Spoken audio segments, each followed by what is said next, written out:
जो जानकारी उसके मुताबिक समूचा घटनाक्रम जनपद जालौन के जालौन कोतवाली क्षेत्र के जालौन नगर में स्थित नवीन गल्ला मंडी से सामने आ रहा है, जहां पर एक दुकान यानी सोनी दुकान को चोरों ने अपना निशाना बनाया है।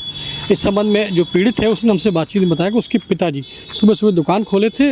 नवीन गल्ला मंडी में उनकी चूँकि फुटकर की दुकान है और उस दुकान में सुबह लवशंका करने चले गए तो उसमें मोटरसाइकिल सवारों ने उनकी दुकान में रखा हुआ बक्सा या तिजोरी नुमा जो बक्सा होता है उसमें ज़रूरी प्रपत्र और लगभग 15,000 रुपये थे वो पार कर दिए। अच्छा, एक चीज़ और यहाँ बड़ी दिलचस्प है कि चोरों ने ये चोरी करने का नया तरीका आजमाया है, क्योंकि यहाँ पर 2 मोटरसाइकिलों पर सवार होकर आते सीसीटीवी कैमरे में साफ तौर पर दिखाई दे रहे हैं।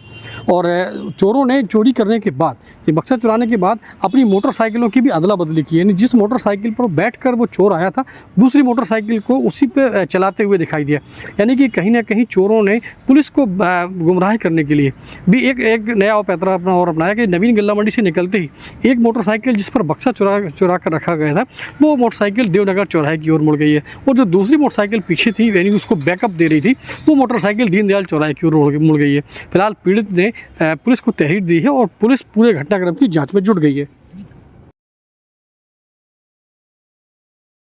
सुबह पिताजी मेरे गल्ला मंडी में आ रहे थे, अपनी पिताजी सुबह सुबह गए तो उन्होंने दुकान खोली। दुकान खोलने के बाद वो पेशाब करने के लिए चले गए।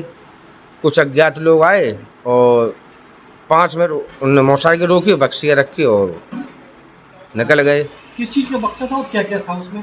उसमें कागज़ थे हमारे कुछ इम्पोर्टेंट और 15,000 रुपये थे। इस संबंध में आपने पुलिस की सूचना दी? हाँ, एप्लीकेशन दी थी उनको, उन्होंने आश्वासन दिया है कि 2-3 दिन में हम बताएंगे।